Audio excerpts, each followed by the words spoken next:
Very good afternoon to all brothers and sisters in the Dhamma. Today is 1st February 2026, Sunday class.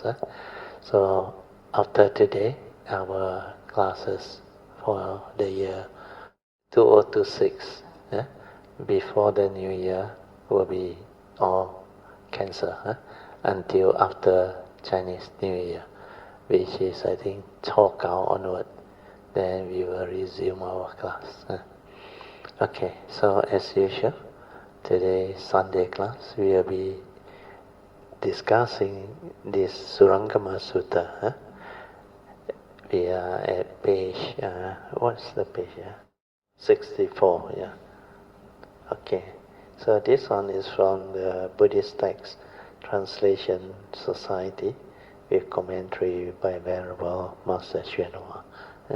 As usual, let us gather and have our Puja. Let us compose our mind, develop the faith, Saddha, Virya. Then mindfully we shall commence the Puja chanting. Namo 本师释迦牟尼佛 Namo 本师释迦牟尼佛 Namo 本师释迦牟尼佛 Namo 观世音菩萨 Namo 观世音菩萨 Namo 观世音菩萨 Namo 药师佛 Namo 药师佛 Namo 药师佛 Namo 文殊菩萨 Namo 文殊菩萨 Namo 文殊菩萨 Namo 普贤菩萨 Namo 普贤菩萨 Namo 普贤菩萨 Namo 地藏王菩萨 Namo 地藏王菩萨 Namo 地藏王菩萨 Namo 佛菩萨 Namo 佛菩萨 Namo 佛菩萨 Arahang Samma Sambuddho Bhagava Buddhang Bhagavantang Abhivademi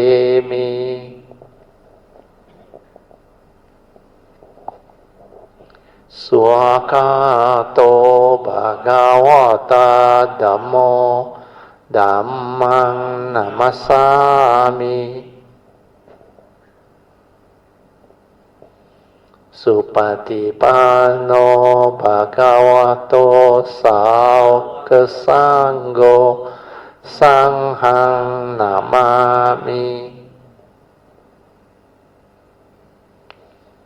Namo tassa Bhagavato Arahato Samma Sambuddhassa Namo tassa Bhagavato Arahato Samma Sambuddhassa Namo tassa Bhagavato Arahato Samma Sambuddhassa Buddhang Saranang Gacchami Dhammang Saranang Gacchami Sanghang Saranang Gacchami Dutiyampi Buddhang Saranang Gacchami Dutiyampi Dhammang Saranang Gacchami Dutiyampi Sanghang Saranang Gacchami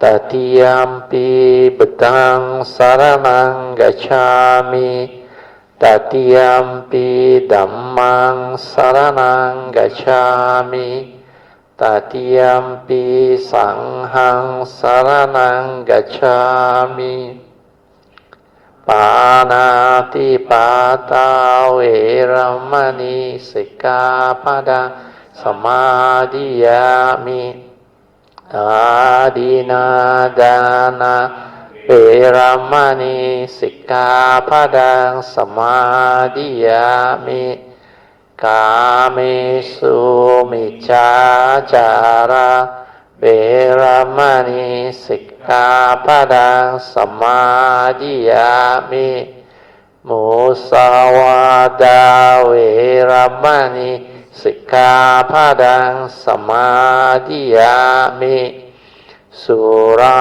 เมรยามัจจาปมาดัฏฐานะเวรมณีสิกขาปะดังสมาธิยามิสาธุสาธุสาธุ Okay, let's pay respect triple jab. Bedang Puja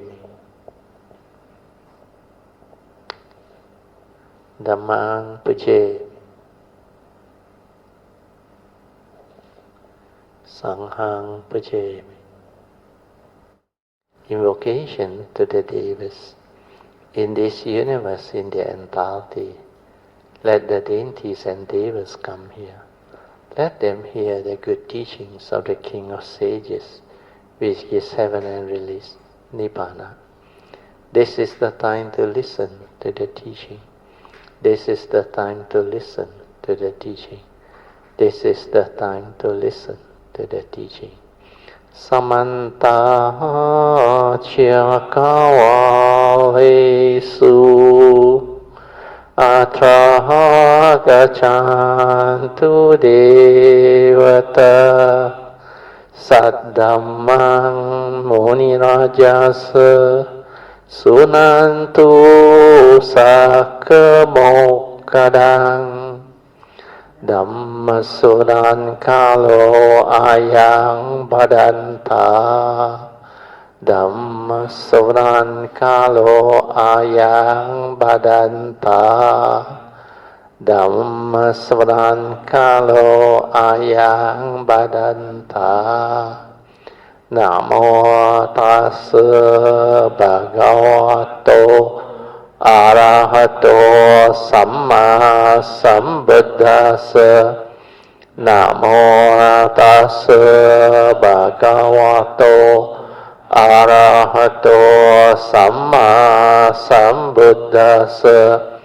Namo Tassa Bhagavato Arahato Samma Sambuddhassa Iti peso bhagava arahang samma sambuddho vijacarana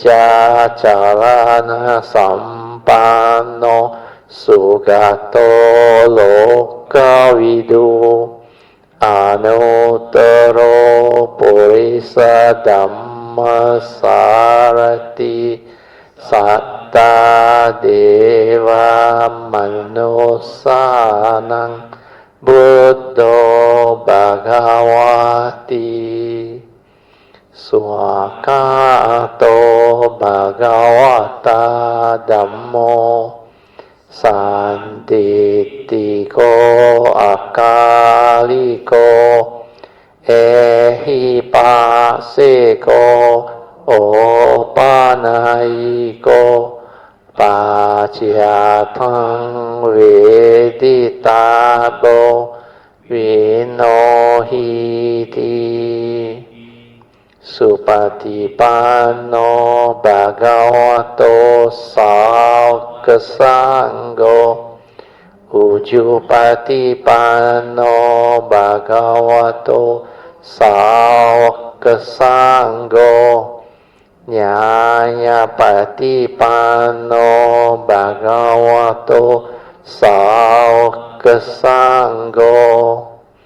Samici Patipano Bhagavato Saukasangho Yadidang Cattari Purisa Yokani Atta Purisa Pugala Esa Bhagavata Savaka Sangho Ahuneyo Pahuneyo Dakeneyo Anjali Karaniyo Anutarang Punyang Ketang Lokasati Sadhu Sadhu Sadhu. We are at section 7. Visual awareness has neither shape nor extension. So this is the subheading.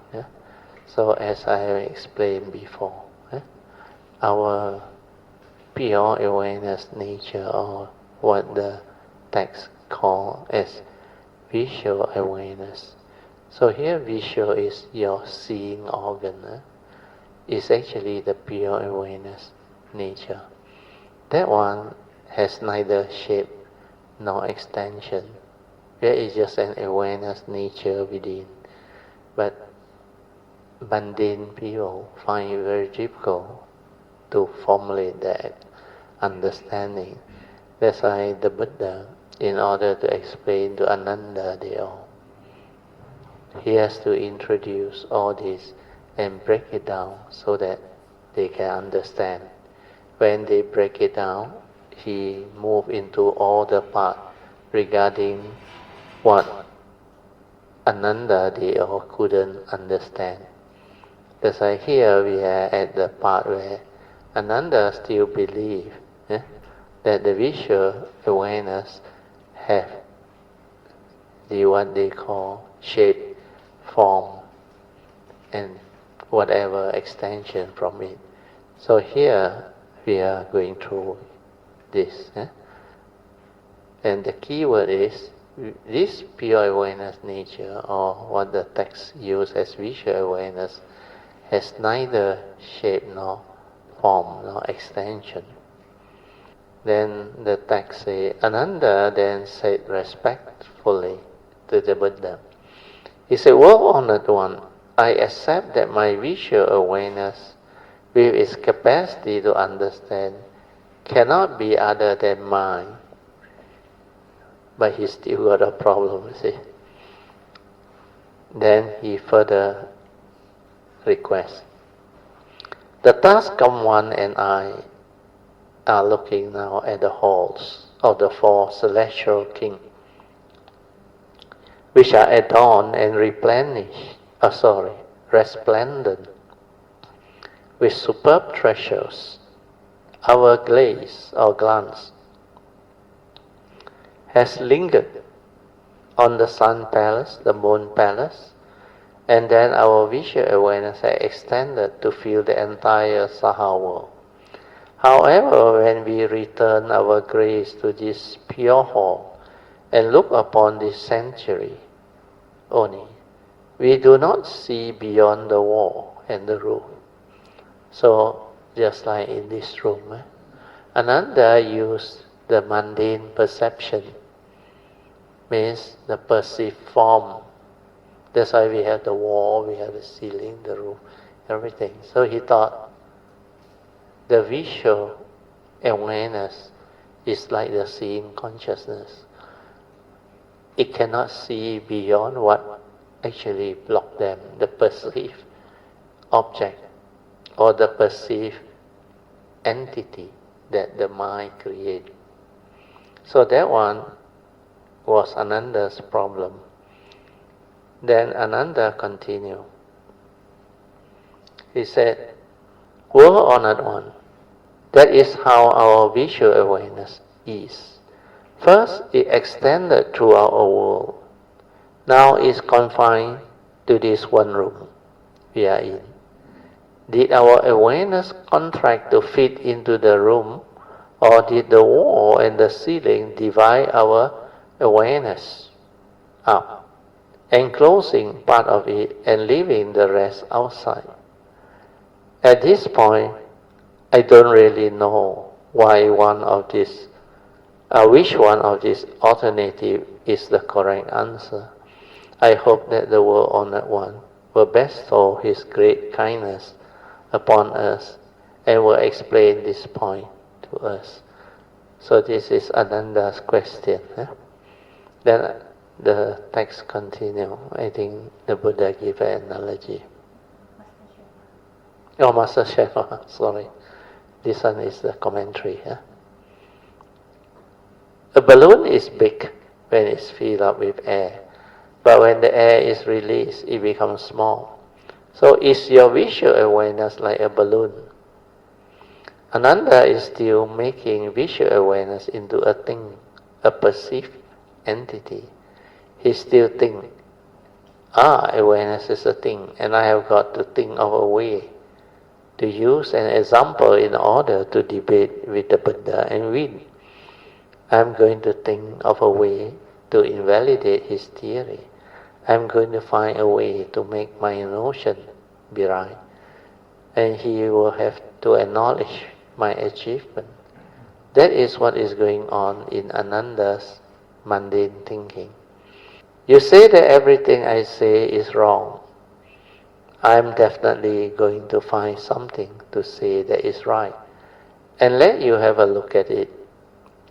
One suspects that Ananda's attachment to self is particularly tenacious just now.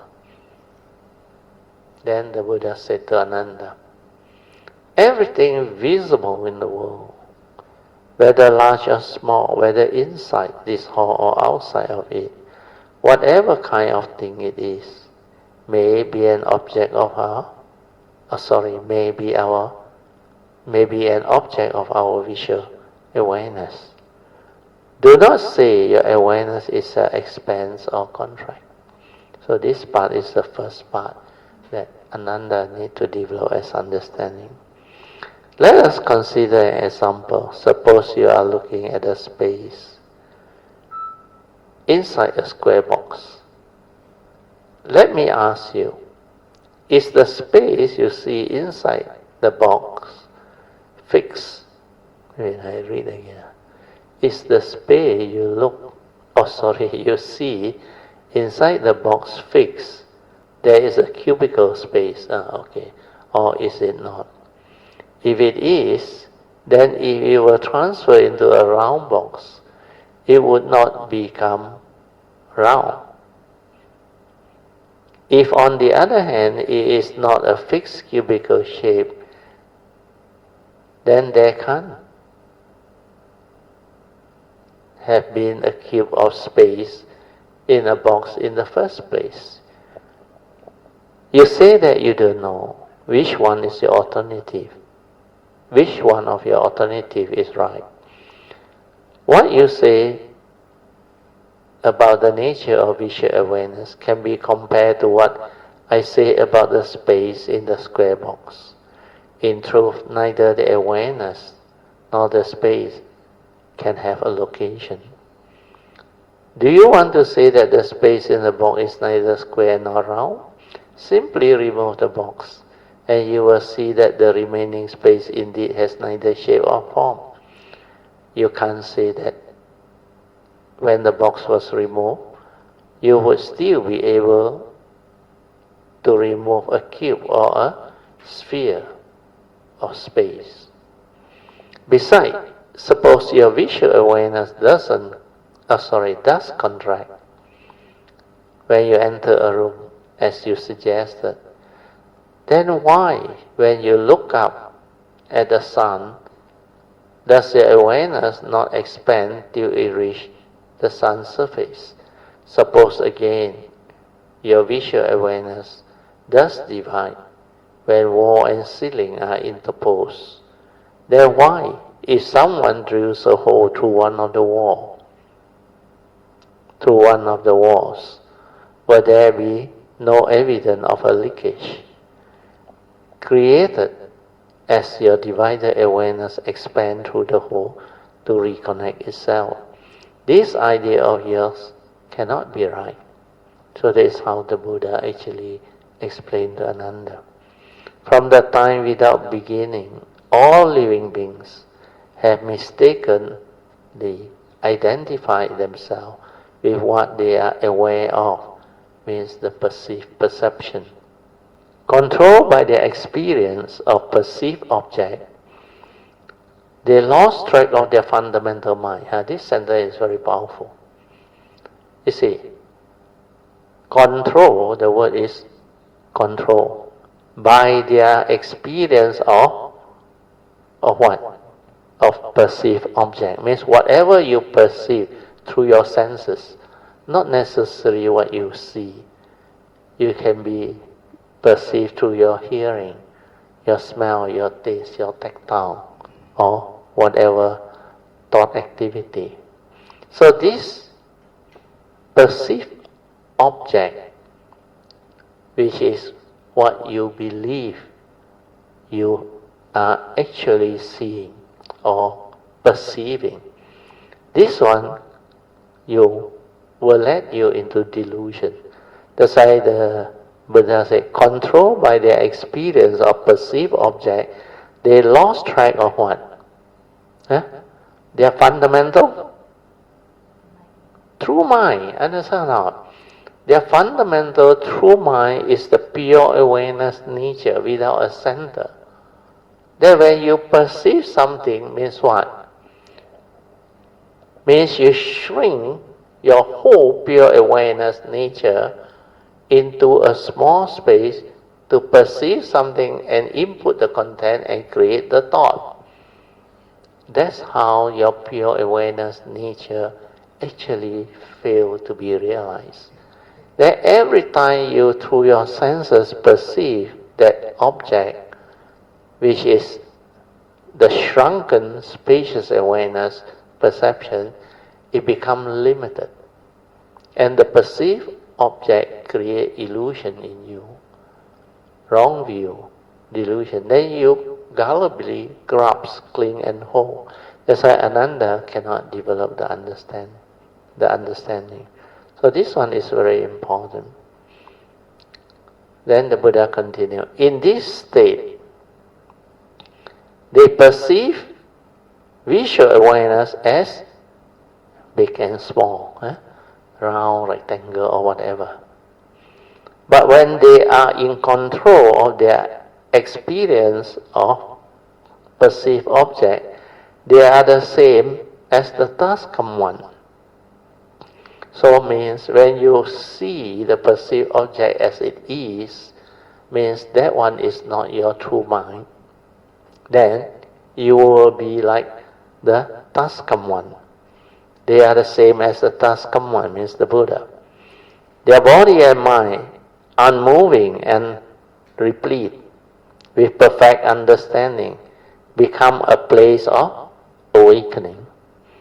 Then all the land in the 10 directions are contained within the tip of a fine hair. That's why this is the oneness nature. Then we look at the notes. By body and mind, the Buddha here refers to the Dhamma body, and the enlightened mind means the true mind.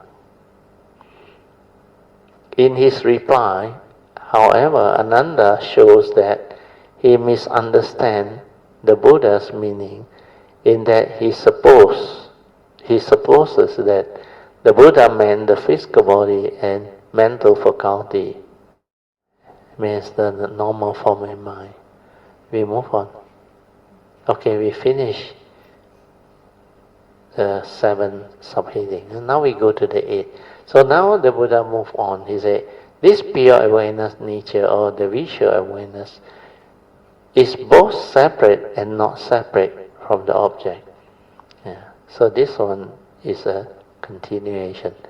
Ananda said respectively to the Buddha, Well honored one, granted that my visual awareness or pure awareness nature is indeed my wonderful true nature, then this wonderful nature must be what appears before me. But if my visual awareness or pure awareness nature is in fact really my true nature, what is the mind that I experience in my body? The mind that I experience in my body is unable to make distinction, whereas my visual awareness does not make distinction, even about my own body. But if my visual awareness is really my mind, and is what causes me to see, then the essential nature of this visual awareness is what is truly me. And so my body is not me, is not my object, though the same is the object. The same as the objection that the Tuscum one made previously, namely that perceived object cannot see me. Bestow upon us with your great kindness, and explain this to us, who have not yet awakened. So this is the question by Ananda, his request. Okay, then we go to Xianhua's commentary. It can be said that Ananda is confused, but it can also be said that it is not confused. He manifests the appearance of confusion in order to help others. He is acting as a model, showing others that even someone is confused as Ananda pretends to be, can become enlightened. So as he and Sakyamuni Buddha investigate the nature of visual awareness or pure awareness nature, it is as if they are acting out a play, line by line, each in harmony with the other. The Buddha said to Ananda, what you have just said, that your visual awareness is in front of you, is not correct. If it were actually in front of you, you would see it. In that case, your visual awareness would have a location which you can point to easily. As you and I are seated in the Prince Jaitrith's group, we can see the Dhamma hall with trees and streams around it, and beyond them the Ganges River. I look at the notes for a while. Never mind, leave it. Ananda's argument here is that if his visual awareness in front of you, you should be able to see him, and it would also itself be a perceived object. Yet objects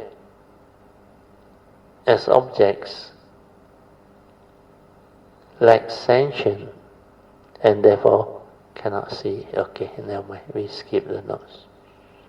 There's a word in front. Oh, okay. Beyond them, the Ganges River, then continue. And both the sun and the moon above us. Now, you and I, from here at the lion's seat, could point to all these things, the shape cast by the trees, the shining sun, the wall that blocks our view, the trees themselves, the other plants, the space through which we see these things, some of them large, some of them small, some of them as small as strand of the hair. All are distinct from one another, but as long as they are visible, you can point to them. If your visual awareness were indeed in front of you, then as you point to this thing, you would be able to indicate which one of them is your awareness. Therefore, understand this. If your pure awareness nature were identical with space, how could space still be space? If your awareness were all this object, then how could they still be object? Can you reveal, by means of a minute analysis of these many objects, the source that is the essence, that is the essential pure wondrous understanding awareness? Okay, I read again, I think it's a question. Can you reveal by means of a minute analysis of these many objects the source that is the essential pure wondrous understanding awareness? Can you point it out to me in the same way that with clarity and certainty you can point out these objects? Ananda said, look from this many-storied Dhamma hall As far as the distant Ganges, and as far as the sun and the moon, I can point out all the things that my eye observe, and all of them are perceived objects. None is my visual awareness, World-Honored One. It is as the Buddha said, neither I nor any other arahats who is at the first stage and still has outflow, nor even a bodhisattva could analyze the by-right objects and show us a visual awareness with a pure nature of its own that is distinct from all the objects. The Buddha then says, so it is. So it is. The Buddha continued, saying to Ananda, it is as you said, our visual awareness does not have a nature of its own that is distinct from the by-right thing. Thus, your awareness is not something you can point out. I will explain this to you again. As you and I were seated here looking at Prince Jethri's grove, let us look once more at the trees and garden, and as far as the sun and moon. It is clear that not one of all these different sights that you can point to is your visual awareness. But let us continue to explore this. Are any of these things separate from your visual awareness? Ananda said, in fact, I do not think that anything I see as I look around Prince Jethri's grove is separate from my awareness. Why? If the trees were separate from my awareness, how could I be seeing them? But if the trees were identical with my awareness, how could they still be trees? The same is true for every other perceived object and of space as well. If space was separate from my awareness, how could I be seeing it? But if it were identical to my awareness, how could it still be space? Having re-examined this, having considered in detail the by-right sights around us, I realize that not even the smallest of things is separate from my awareness. Then the Buddha said, so be it, so be it. The Buddha's words stunned everyone in the assembly, who still need instruction. None of them have understood his meaning. Having lost what they have been relying on, they were distressed and fearful. The task come one took pity on them, knowing that their spirits were anxious and troubled, and he said in order to console Ananda and the others in the great assembly, good people, the king of highest Dhamma has been telling you the truth. He explains reality just as it is. He does not deceive or lie. What he has expounded to you is different from the four theories concerning what is everlasting, propounded by Maskari, Gosiliputra, and the others. Consider this carefully, in earnestly seeking instruction. Be worthy of my sympathy. Then Manjushri, Prince of Dhamma, taking pity on the four assembly, stood up amidst the gathering. Having bowed to the Buddha's feet, he put his palm together in respect and said to the Buddha, World-Honored One, the great assembly have not understood the two discourses that the task come one has made. First, that the essence of our visual pure awareness And visual object and space as well are identical. And second, that they are not identical. Then the commentaries. Manjushri Bodhisattva stood up and then bowed down before the Buddha and held the Buddha's feet with his two hands. In India, this is a gesture of ultimate or utmost respect. People's feet are most unclean, so as to use one's hand to hold the feet. Move up. To hold the Buddha's feet indicates, I am between your feet. So now, when we bow to the Buddha, we turn our palms up, and in this position, we should contemplate that our two hands are under the Buddha's feet. This represents purity in the karma of the body, because while showing respect in this way, we are not committing the offense with the body. Placing our palms together in respect represents purity in the karma of the mind. Placing fingers together carefully side by side, while placing the palms together represents single-minded respect. It means that your mind has returned to oneness and now gives undivided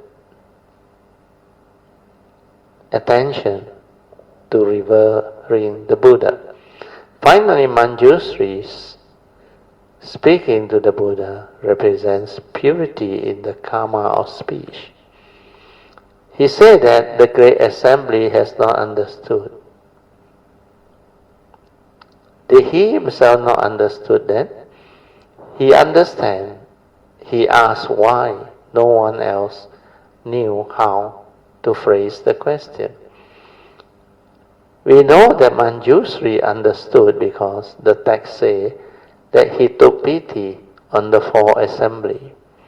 But even without that phrase, we would know that he understood because he is the Bodhisattva of great wisdom. That's why Manjushri is foremost in wisdom.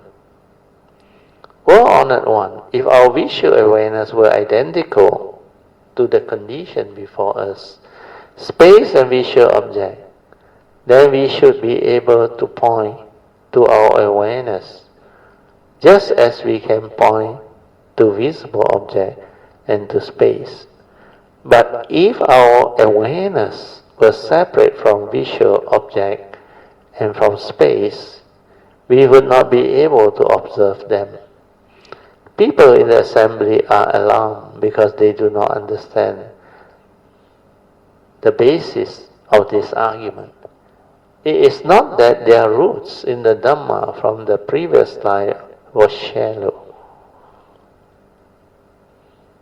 Therefore, I hope that the task come one will compassionately reveal exactly what the essence of visual awareness is, what the essence of observed object is, and what it means to say that the essence of visual awareness is neither identical or not identical to the object we observe. Okay, move it up. Then Shenhua's commentary. Ananda does not understand. But when Manjushri Bodhisattva speaks, his reasoning is perfect. He mentioned that some people in the assembly are alarmed, although their foundation in the Dhamma are not weak. But they cannot or they have not understood the principle at all. Sometimes people whose foundation in the Dhamma are slight. I read again. Sometimes people whose foundation in the Dhamma are slight. Then we comma. Will become very afraid when they undertake a spiritual practice. In this case, or in that case, They should not do, they should do more good deeds. This will strengthen their foundation, and then their samadhi will grow strong. Move up. The Buddha said to Manjushri and to the rest of the great assembly, to the task come ones of the 10 directions, and to the great assembly of Bodhisattva, who dwell in samadhi, visual awareness, and visual object, and object of mind as well, are like elaborate mirage that appear in space. They have no real existence of their own. Fundamentally, visual awareness and all conditioned objects are the pure wondrously understanding enlightenment itself. In enlightenment, how could there be identity or a lack of identity? Manjushri, I now ask you, you are Manjushri. Is there a Manjushri about whom one can say, that is Manjushri? Or is there no such Manjushri? Commentary. How can identity and lack of identity be found within the true mind?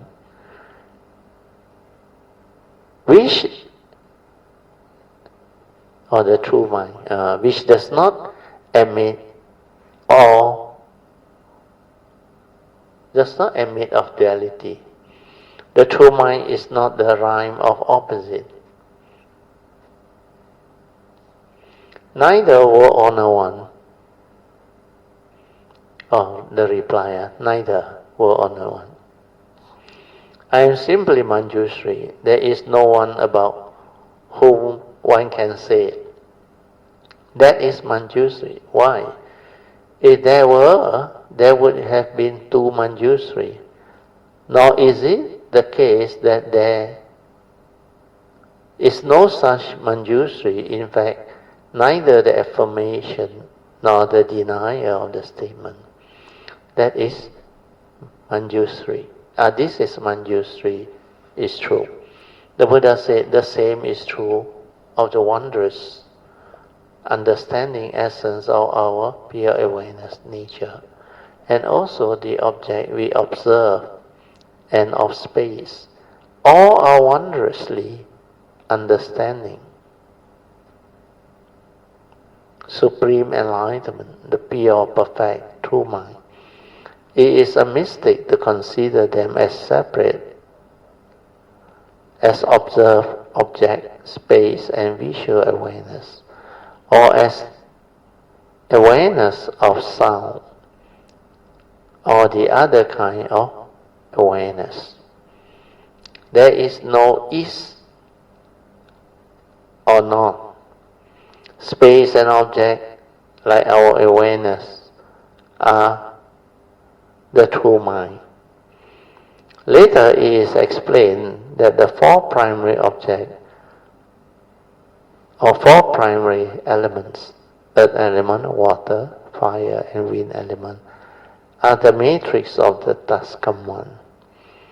Thus the separation are relative concept. But what is mentioned of here is absolute. I read the notes. Similarly, in the analogy of the second moon, which moon is the first? Which moon is the one about which one can say that is the moon? And which one is not in fact the moon? Actually, Manjushri, there is really only one moon. Move up. I think the note continue. This is the text already. Okay, I go backward a bit. What you read was the text, no note. Oh, okay. The note is this one before. Oh, okay, sorry. So I read again. Similarly, in the analogy of the second moon, which moon is the one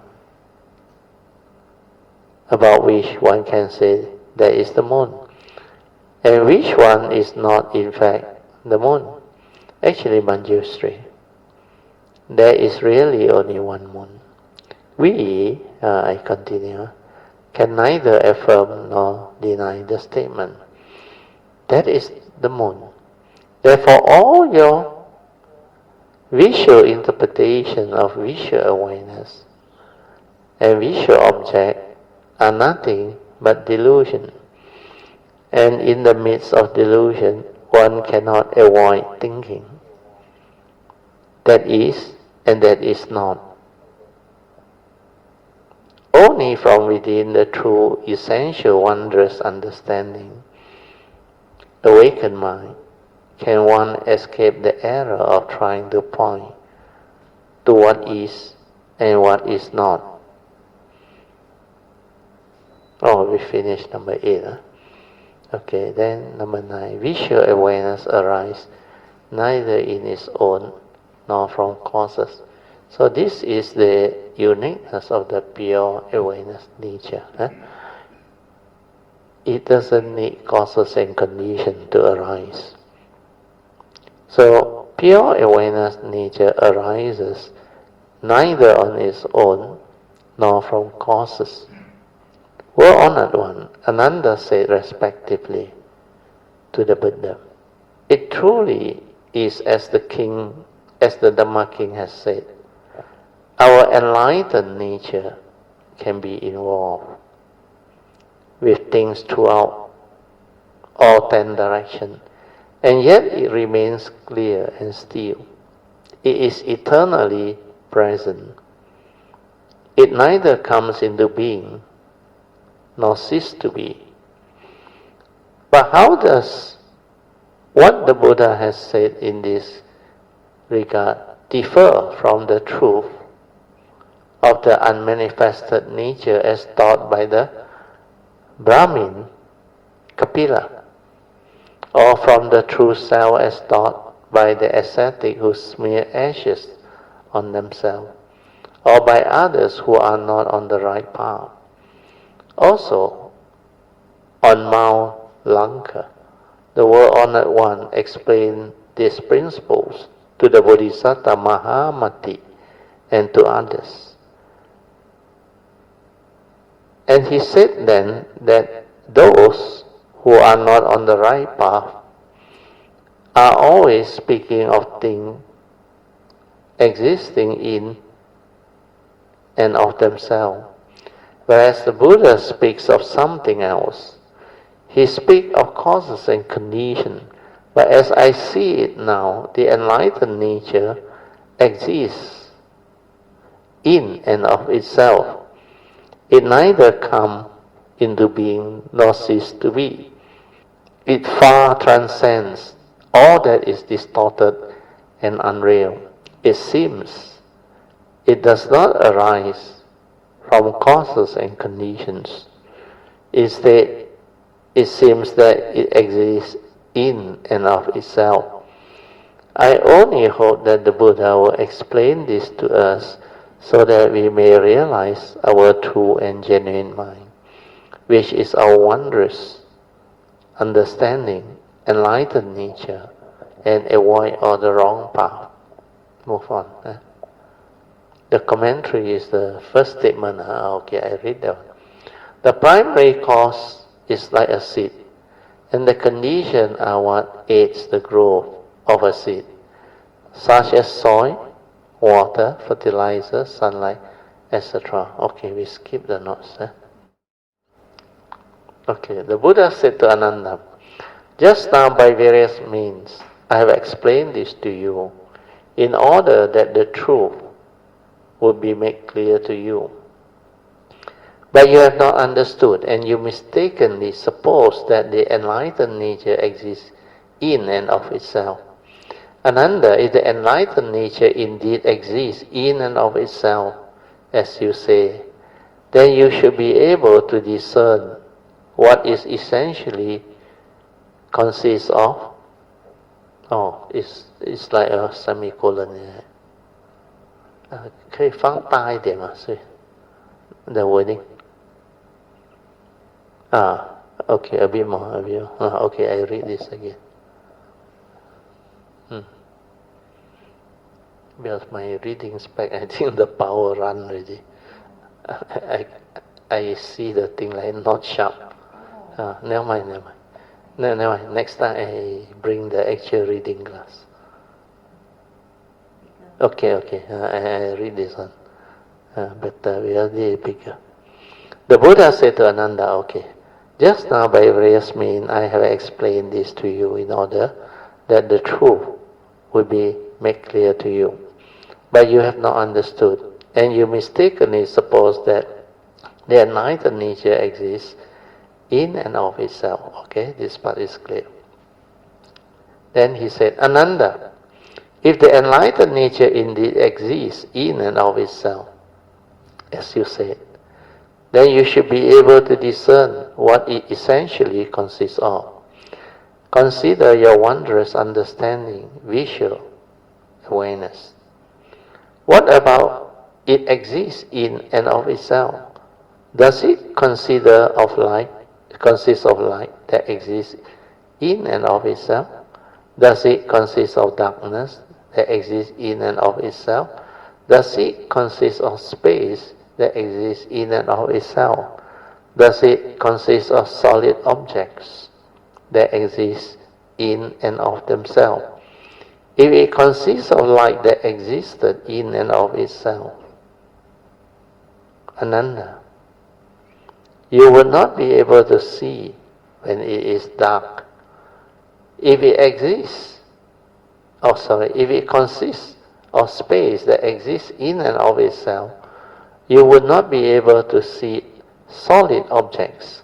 In the same way, if it consists of darkness that existed in and of itself, the essential nature of your visual awareness would cease to exist. And so you would not be able to see when it is light. Ananda said, it must be then that the wondrous understanding nature of this visual awareness does not exist in and of itself after all. It now seems to me that it comes into being due to causes and conditions. But I do not understand this clearly yet. May I inquire of the Taskam one how this idea fits with the Buddha's teaching about causes and conditions? The Buddha said, you are saying that the luminous nature of visual awareness come into being from causes and conditions. I ask you to consider, then what is the primary cause of your being aware of what you see before you? Is light the primary object of your being aware of what you see before you? Is darkness the primary object? Is space the primary object?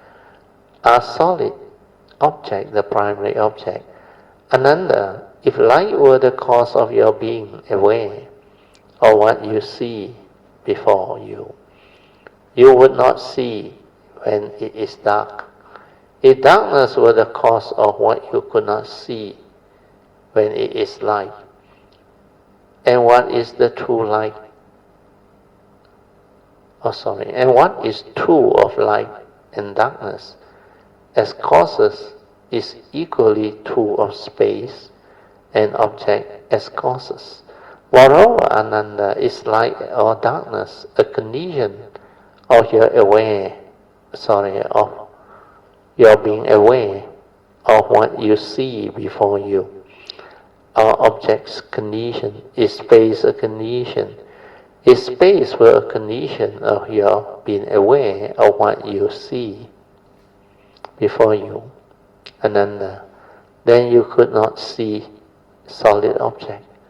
If solid objects were a condition of your being aware of what you see before you, you would not be able to perceive space.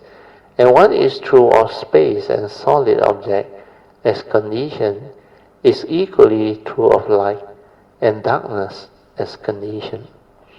Therefore, you should understand that the existence of the essential wondrous understanding, enlightened visual awareness, is not dependent on the existence of causes and conditions, nor does it exist of itself. Nevertheless, one cannot say that it does not exist in and of itself, nor can one say that it is independent of causes and conditions. Statements that account for its existence cannot be negated. Yet one cannot say that they cannot be negated. Such statements cannot be affirmed. Yet one cannot say that they cannot be affirmed. One is entirely beyond all defining attribute. That is the entirety of the Dhamma. In making all this distinction, why have you resorted to terms used in a reckless fabrication of worldly discourse? You might as well try to seize a handful of space, however much you weary yourself in the attempt. Space will forever elude your grasp. Oh, this is the subsection 10, where the Buddha explained the true visual awareness. Ananda said to the Buddha, world-honored one, if the wondrous enlightened nature is indeed not dependent on causes and conditions, why then has the Buddha often taught the monk that our visual awareness requires 4 conditions to be present: space, light, mind, and the eyes faculty? What did you mean then? The Buddha said, Ananda, what I have said about causes and conditions as they function in the world is not an ultimate truth. I have another question for you. Ananda, when ordinary people say, I see and I do not see, what do you mean by seeing and not seeing? Ananda said, relying on the light of the sun, of the moon, and of the lamp, ordinary people can see various objects. That is what they mean by seeing. Without at least one of the 3 sources of light, they would not be able to see. I'll move it up. Ananda, if people cannot see when light is absent, they would have no visual awareness of total darkness. Since they are visually aware of total darkness, you cannot say that they cannot see in the absence of light. Further, is their ability to see light when they are in total darkness indeed means they cannot see when it is dark. Then conversely, their inability to see darkness when it is light must also mean that they cannot see when it is light. Since the cases are parallel and both involve instances of not seeing, light and darkness are mutually exclusive. Still, regardless of which one is present, your visual awareness does not lapse for an instant. This statement is very important. Because what Ananda failed to understand is, one is the conditioned Dhamma within the conditioned world. The conditioned world is dependent originating, condition arising, causal phenomena. But the pure nature, the pure awareness nature, that one is the unconditioned. Yes, none of that. That's why Ananda keep on track and couldn't differentiate between the two. So I read this statement. Light and darkness are mutually exclusive. Still, regardless of which one is present, your visual awareness does not lapse for an instant. Therefore, you should understand that in both cases, there is seeing. How can you say that there is not? You should understand that when people see light, their awareness of it does not come into being because of the light. When people see darkness, their awareness of it does not come from being. There's another word in front, sorry. Okay. Does not come into being because, the word is because of the darkness. When people see space, their awareness of it does not come into being because of space. And when people see solid object, their awareness of them does not come into being because of the solid object.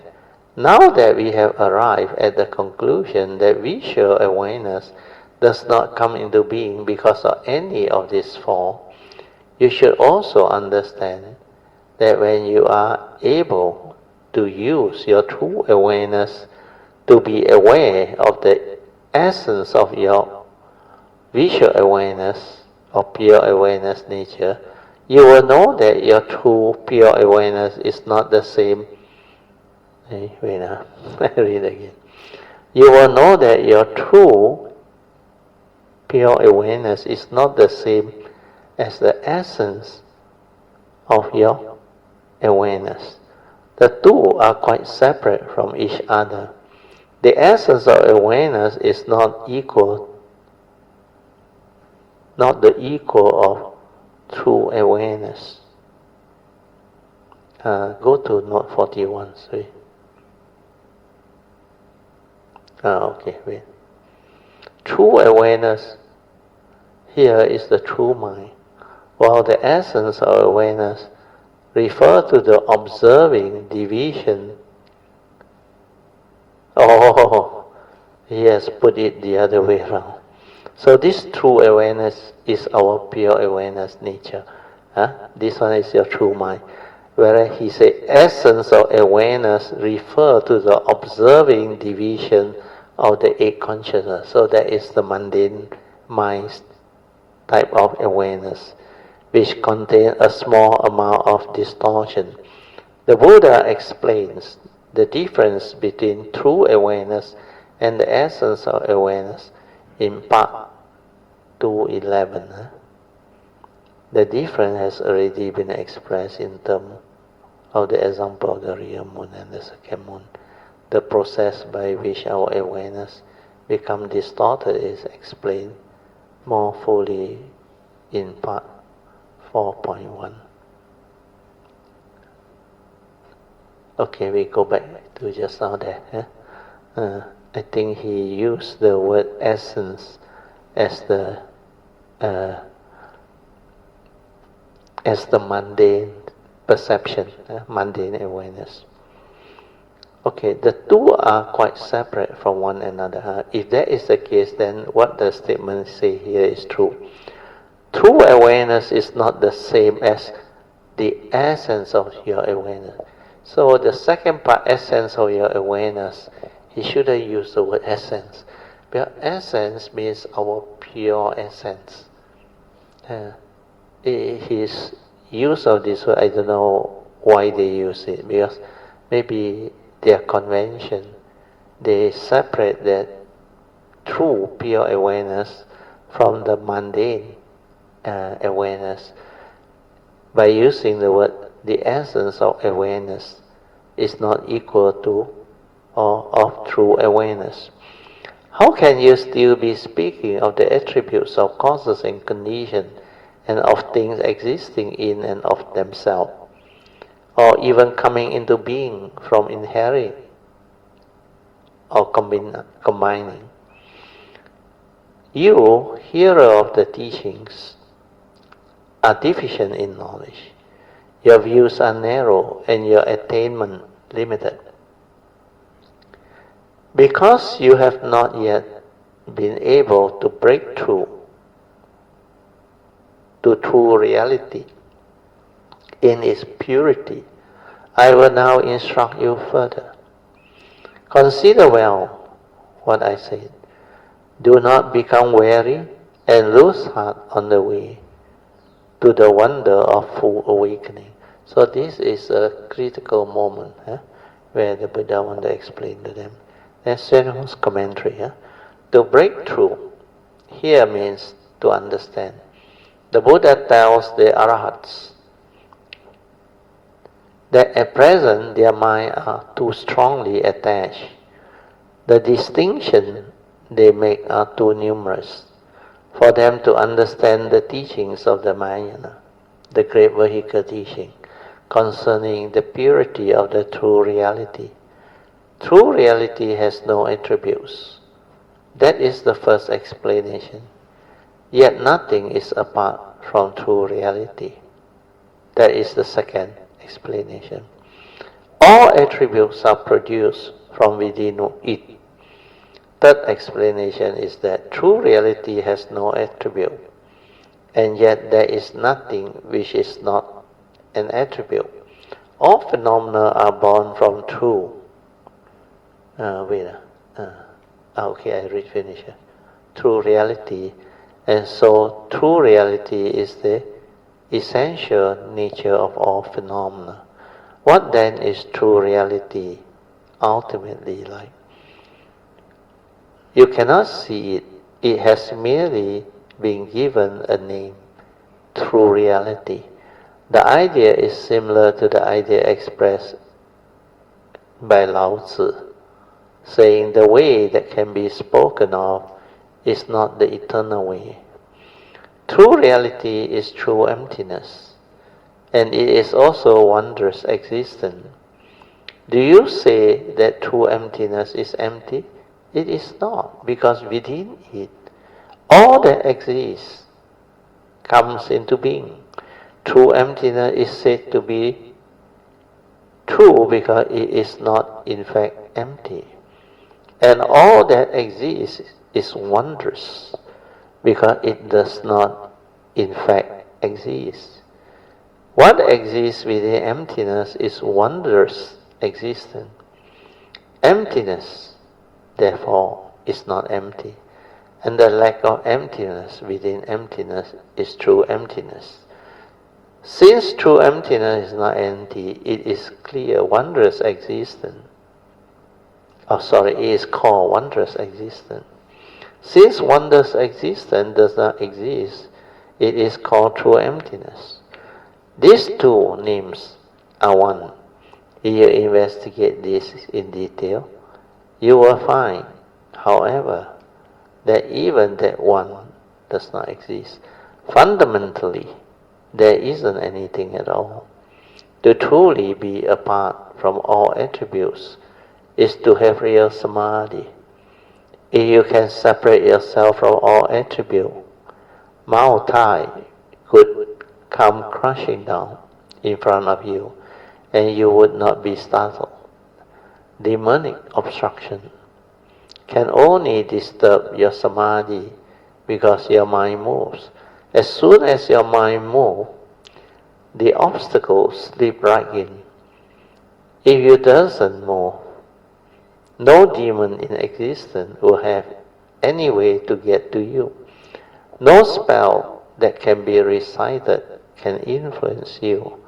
It is because Ananda did not have sufficient power of mental samadhi that Matangi or Matanga woman was able to confuse him. If he had had the genuine Surangama Samadhi, there would have been no need for the Buddha to speak the Surangama Sutra or the Surangama mantra, and you and I would move up, not be able to study them now. Move up. Next chapter idea. Go back to the notes, just now that notes. Okay. I read 42. That inhering and combining cannot account for awareness is a subject of part 2.1 below. Is there another notes? Go up further. No. Down now.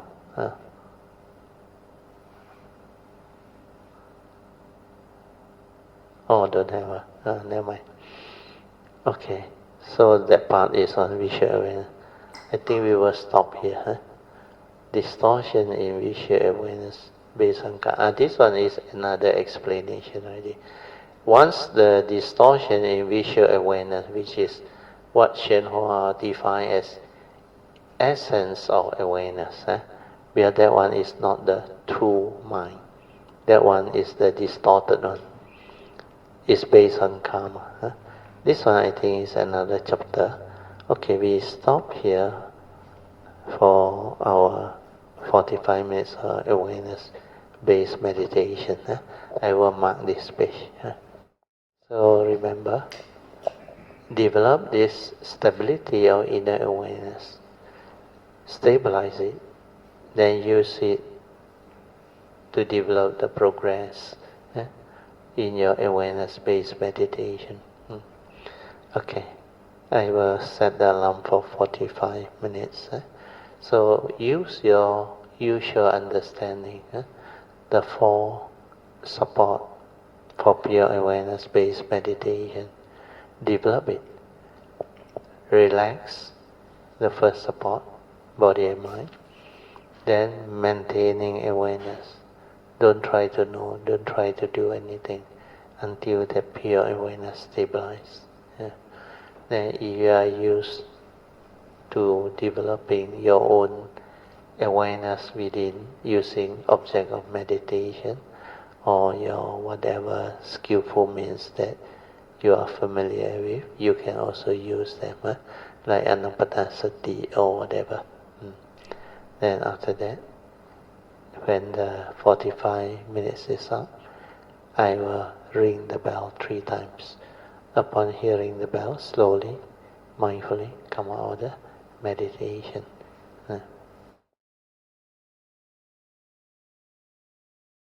You can slowly, mindfully come out of the meditation. Then we will continue with our second session. So now we come back to our second session, which is meditation reporting, followed by whatever question that you may have.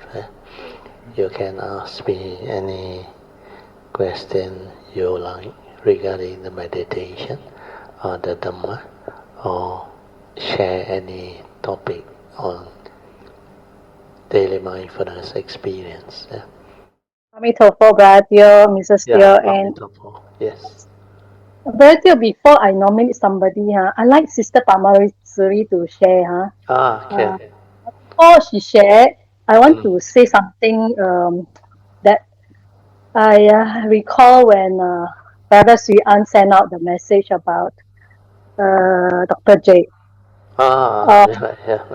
What happened was Sister Amy was at Homage right in September last year. So we were at this the Homage Summit. We went to this Hsuan Pusa, the little shrine, up on the mountain. We had to climb up some steps to go to the small shrine there. Okay, then we do our so-called pay respect, make offering, and then after that we do the circumambulation, right? And then after that we came out a few of us came out, including myself and Sister Ingrid. As I walked down the steps, a few steps down the little shrine, the little shrine that I come down, right? Suddenly, Dr. J came to my mind. Dr. J came to my mind. Yeah, then after that, I told Sister India, let's share merits with Dr. J. Okay.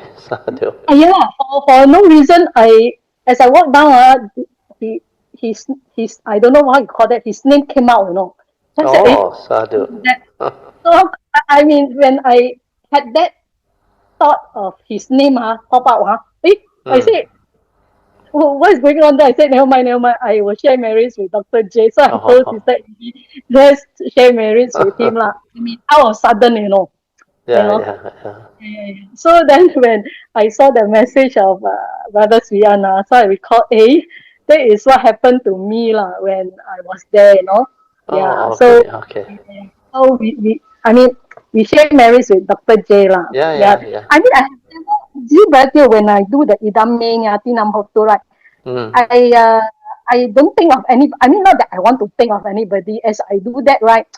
Sometimes the monk will tell you, recall to mind your relatives and blah blah blah. The kind of thing, right? Mm, I mean, mm. the idame, I'm so short lah. How to recall as you're doing the chanting? How can you recall anybody? You know what I mean? Yeah. Uh, So, but this one, I never even do anything, Then, out of sudden, Dr. J. I mean, I wouldn't say image, but the name just came out, like yeah, yeah, yeah. pop It up in my mind. manifests. Yeah, it manifests. Yeah, manifest in my mind. Oh, Yeah, okay. so that was what I want to share. So I mean, I never experienced this kind of thing, even for Oh, okay, my okay. relatives or my parents or whatever. I Yeah, never yeah, had yeah, this kind of. yeah. Yeah.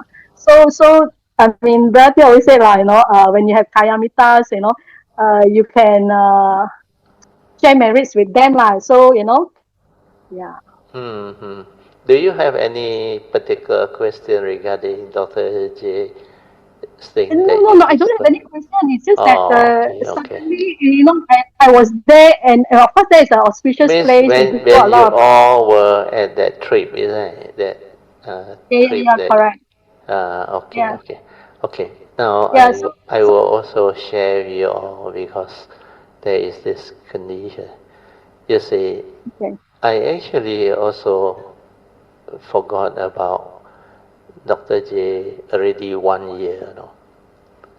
Even my wife also told me, 1 year already, where he saw the message from Hsuan. But before Hsuan's message came out, that very morning,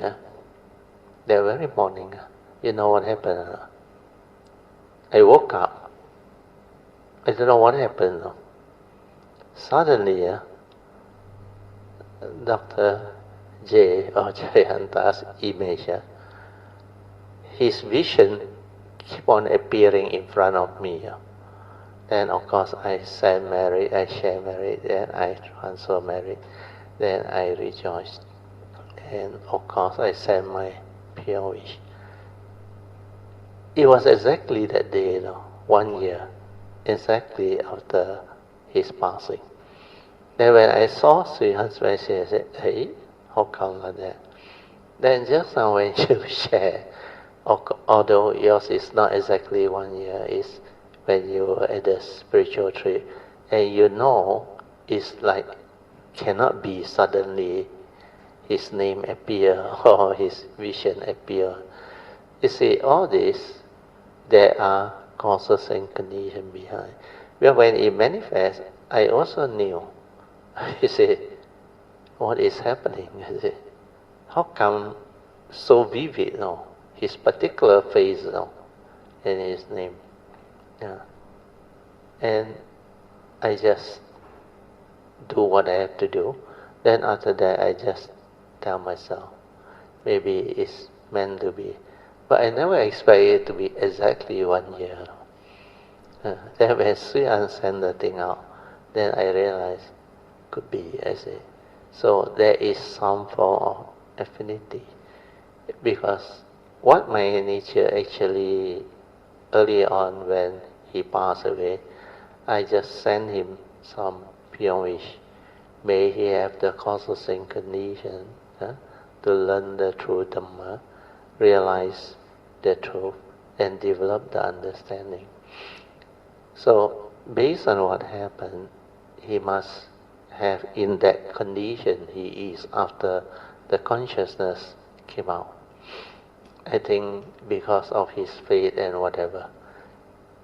Because in that state, you actually can learn very fast. When your consciousness is out, not trapped in the physical form. You see this word or not? Consciousness trapped within. If you are a cultivator, you have the inner awareness, then you will know. As a human being, we have a physical body. then we have a consciousness over the years of conditioning since birth until now. That consciousness supported by the life force from our karmic nature. This one is trapped inside. When this one is released, it is very different because it is no longer trapped within the physical form. The craving force that binds this consciousness within is no longer limiting it. Then that's why you read some of the what they call sutta or even teaching on the I think in the Tibetan there is this teaching on the bardo, B-A-R-D-O, means the book of death. Means when a person dies, the consciousness that come out is in a bardo state. Then that one, the consciousness and awareness is very much more stronger, clearer, and luminous in the sense that it's no longer trapped inside this physical form. And in the Tibetan teaching, they believe in one of the way to become enlightened after you go through this death process. They call it, if I'm not wrong, the name is Powa, P-O-W-A. They have a type of meditation they call. You must develop that ability to actually benefit from it when you go through the death process. It seems during that moment your consciousness is different, where it's out of the body. So what happens is, if he can retain through the understanding of our cultivation or what, then that consciousness can actually develop the understanding very much faster than when it's trapped inside. Then he will learn very fast. Then I remember our retreat was last year was March, is it? March. March.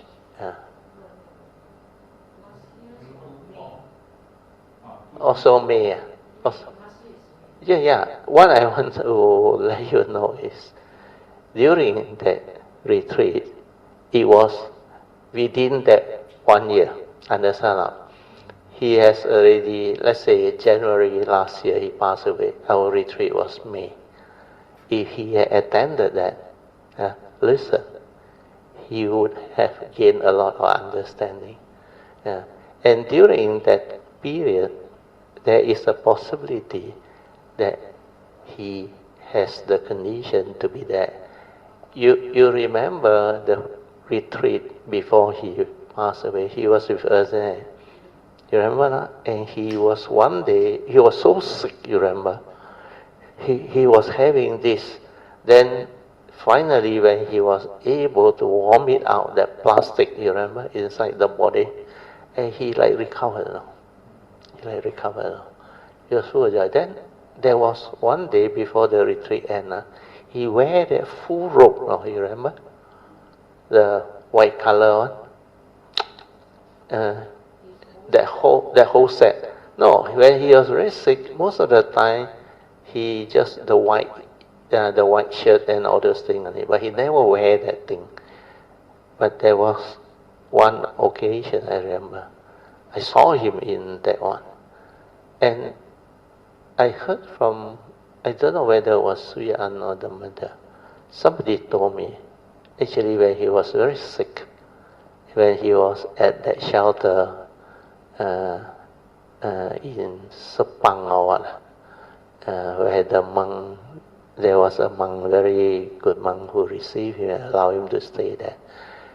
He insists that the mother bring that white, the robe, the new robe, I remember, to him, and he wear that until his last breath. Yeah. And a lot of these things, there must be causes and conditions for all this to manifest. So what happened could be, because it cannot be like that one now. I normally don't have such experience of somebody's image or what, especially departed one. He is the first one. Yeah. And so vivid one. And it just came. That's why I also feel strange. I say, what happened? Then I knew maybe meant to be. That's why I share merit, I transfer merit, then I read it, my pure wish. Yeah. So all this based on the condition, since Poh Cheng mentioned it in the sharing, then it linked. Then because of that, I share. Otherwise, I wouldn't share because it's just something that is for me to understand. And maybe just let it be. But because of the thing is look like it's not a coincidence. Exactly 1 year. Immediately after I did that, not long my wife told me, Ajahn passed away 1 year already. I say, how you know? He says, Hsuan just sent the thing out. Then I read, then I knew what happened. So this thing, actually, it should be a good sign for Dr. J. So we should all rejoice.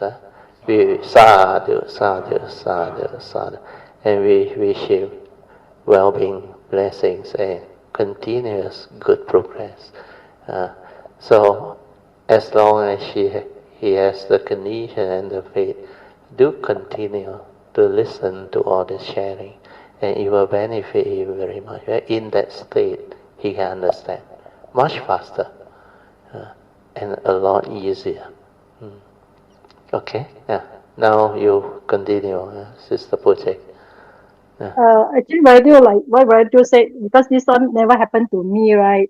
So that's why I also never share with Brother Teo until now, since there is a condition to share. Like maybe some other people or Brother Teo also have this kind of incident experience as well. So I just let things be, like just share merit and just wish him well and things like that for his cultivation. That's all.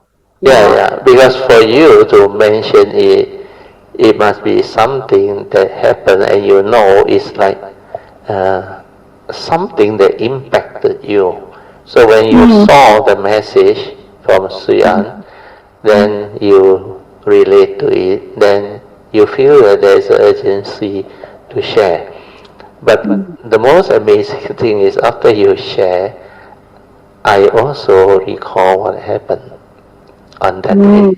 And that day really is meant for him.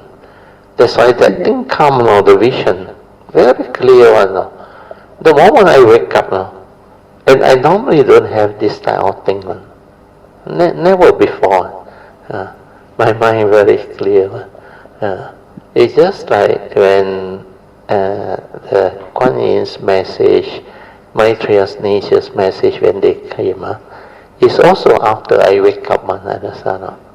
At that moment of consciousness, but that message is different. The message able to come in, then I able to see the message, then immediately after that, my nature arise. Means like I didn't sleep, it just come out. But for that day when Dr. J's thing, I don't have any message, nothing. But funny thing is, his vision, very clear one, came out for a while. Then after that, I just do what I have to do. Then I rejoice and I share merit. I transfer merit. Then I send my pure wish. So all this is like meant to be. And these are beautiful sharing, because for Kayamitas, when the time comes for this body to be relinquished, Yeah? Do not fear. Have faith. Then allow the thing to be. Then whatever random of consciousness that able to come out, you don't have fear, you can make use of it actually.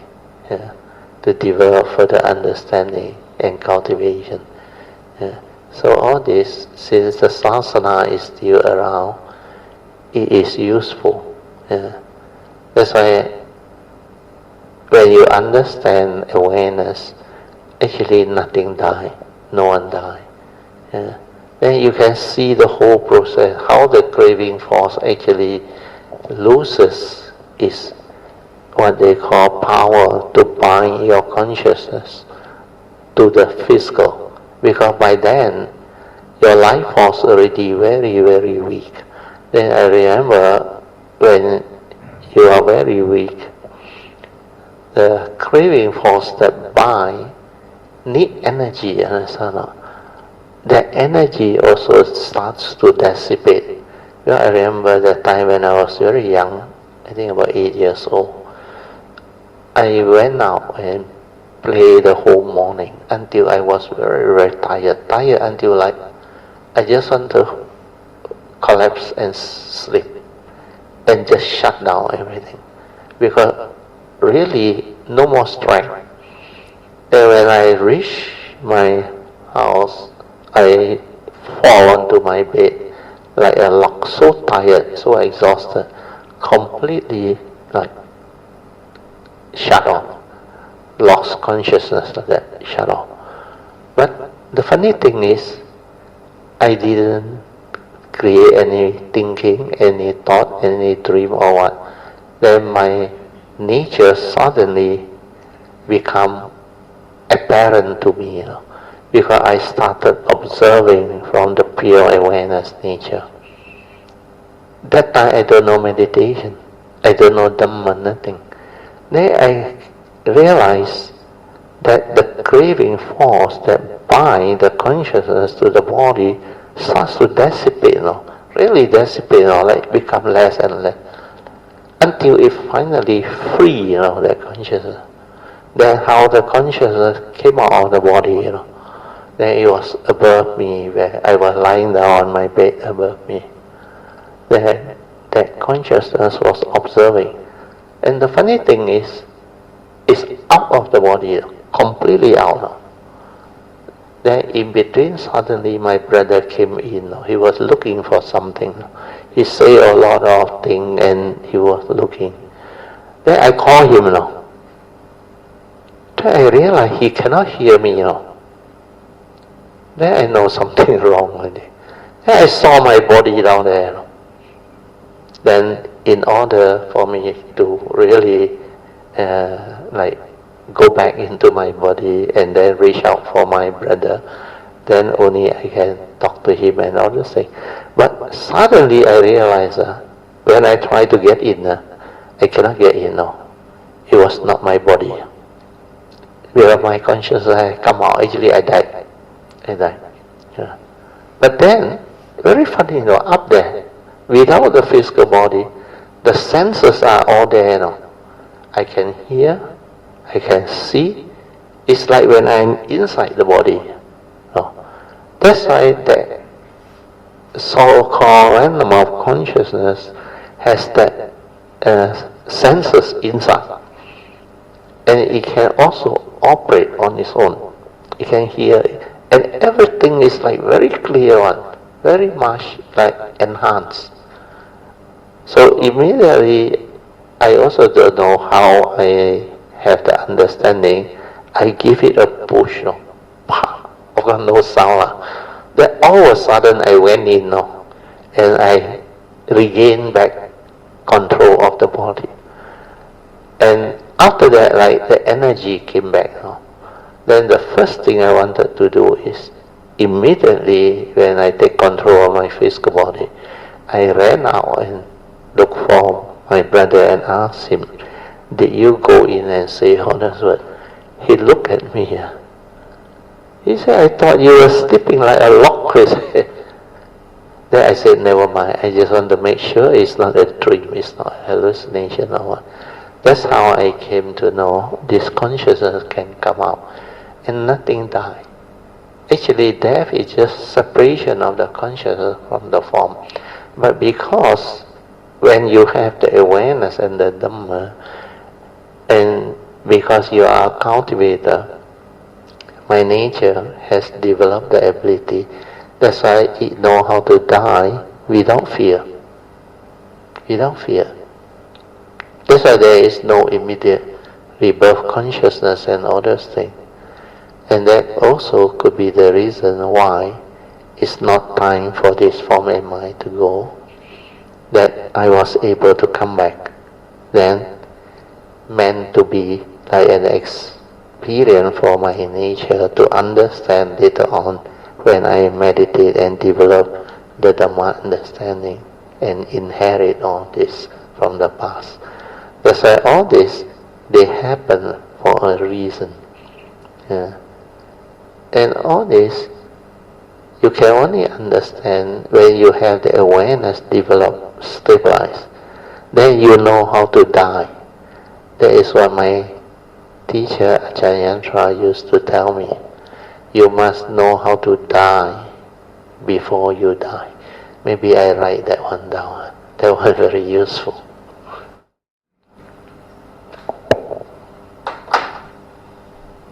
You see, this statement is very profound. And in order to understand this, you need to have awareness within. You must know how to die before you die.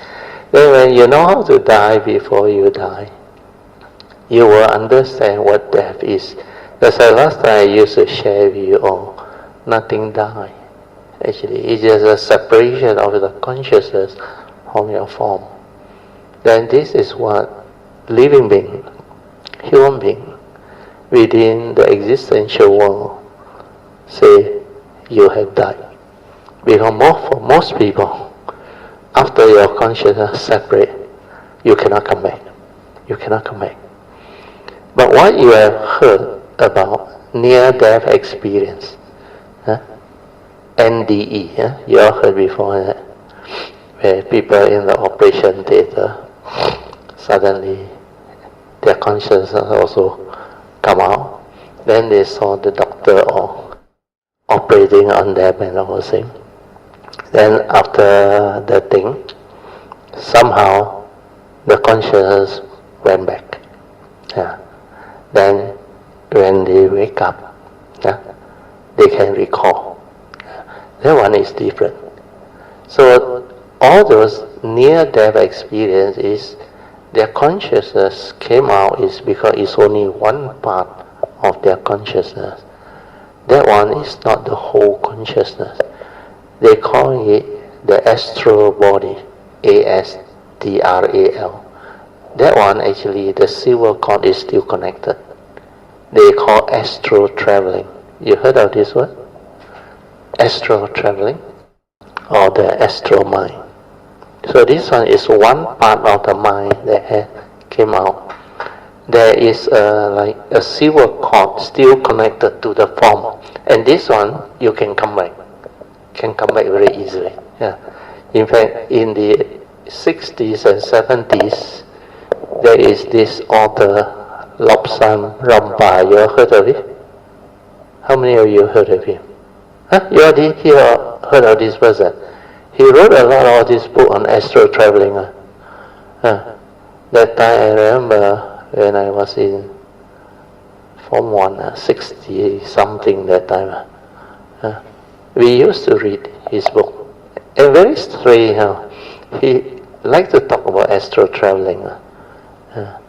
The astral mind and all those things. It's just one part of your consciousness came out. And most of these are what we call possibility when a person experienced near death, they didn't die, understand? The one that full die or death one is consciousness out.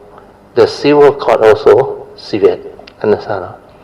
Not connected at all. Just like my case, I cannot go in. No. It's like not my body, Completely out.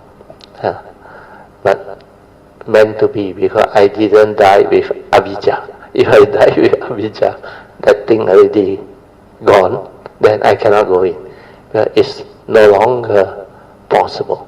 But because I didn't die with avijja, that thing just came off and my awareness was fully there, then it just go through that death process, the random of consciousness, and there is no ignorance, nothing. That's why it come out.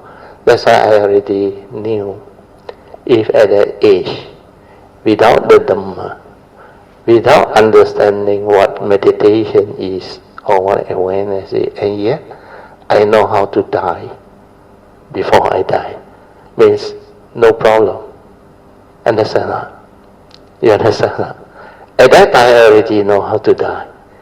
So it's like, if you take this Bodhisattva way, which you develop the stability of awareness, and with the understanding, the vow, everything, it will lead to this ability, and you will know how to die. And actually, after that, you actually don't take rebirth. But that Bodhisattva vow will actually, through its own understanding, causes and condition, will condition another rebirth consciousness for your coming, the next segment of your life. And when, it depends. Because in the Mahayana teaching, there is one, what they call, stanza, which actually clearly state that 了了见性常住. You heard of that before, no? That one means what?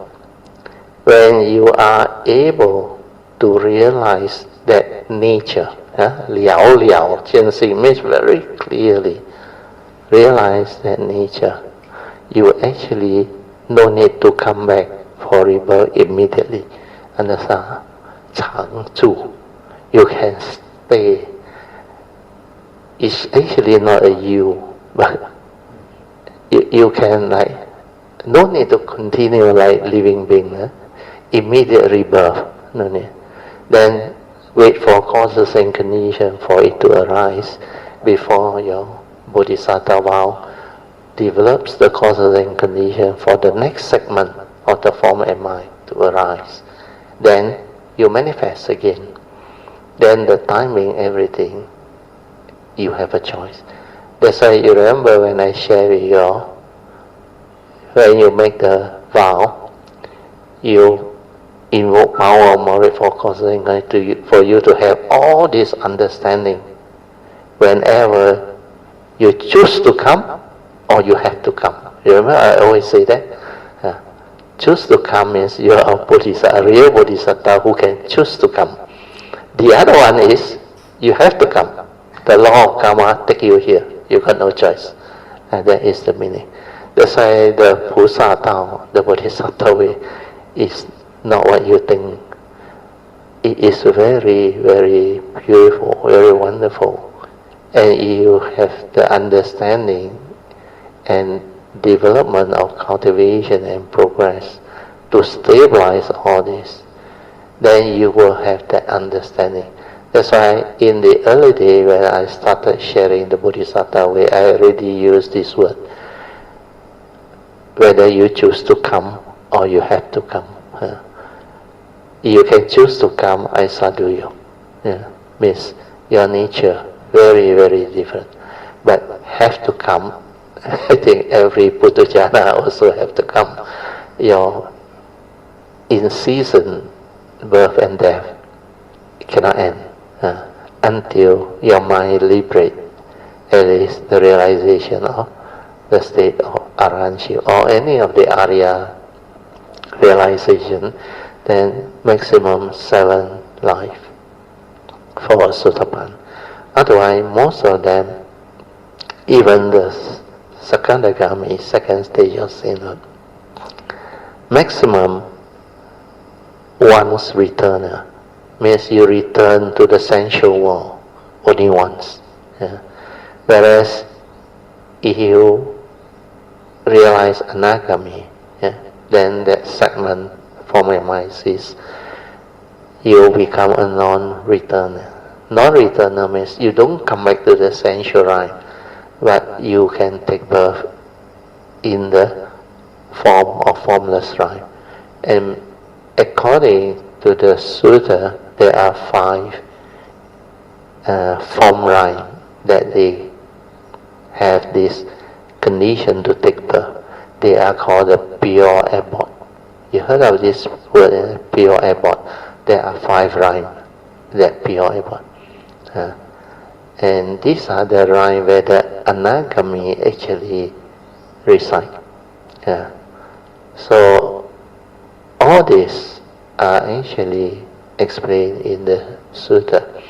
So the uniqueness of the Buddhist teaching is, unless you go through the cultivation, develop the understanding, you cannot fathom its depth and profoundness. So this is the path. But how did I come to this path? Before I talk about astral type, the 2 types of death. The 2 types of death. One is complete real death, where the rebirth consciousness go immediately, or the other one is astral traveling, not the real death. That's why they use the word NDE. I think it's a very common word nowadays, because I think a few years back a lot of people talk about this.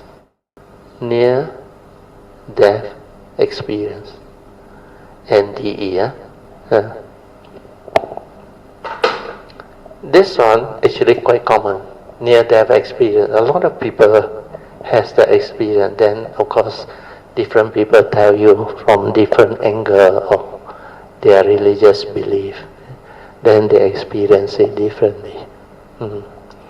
So all these are spiritual terms that only cultivator of the way who develop the interest they come across. But funny, all these words, it seems I will come across them or not, even when I was young, like astral traveling and all those things. Lobsang Rampa, I still can remember his name. You go and Google Lobsang, I don't know how to spell, Rampa. He, during the 60s, I think, he very famous. He wrote a lot of books on astral traveling. But later on, he became no longer popular. That's why his book no longer become popular after the 60s or 70s, I remember. But when I was young, I remember his book was very popular. And I was in the secondary school. Okay, Poh Cheng, you continue. Thank you very much. Now I'd like to invite Sister Padmasuri to share. Padmasuri.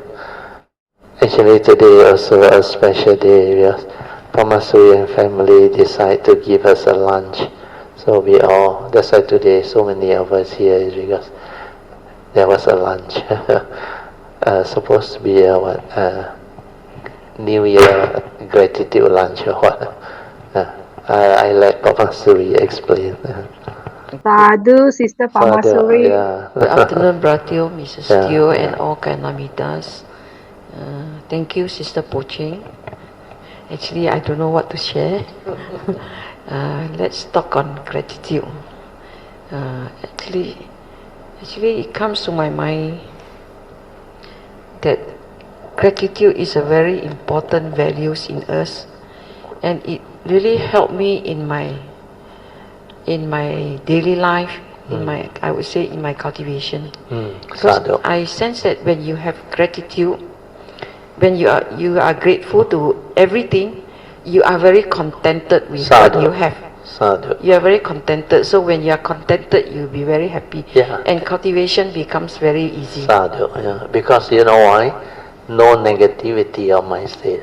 Otherwise, your anger, unhappiness, your lack of contentment, that is the one that actually make you very negative, very miserable.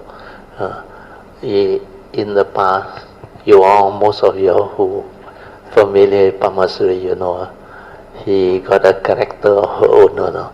But nowadays, you cannot see that type of character already. You all realize, oh, last time he, like, Bosong, really Bosong, no.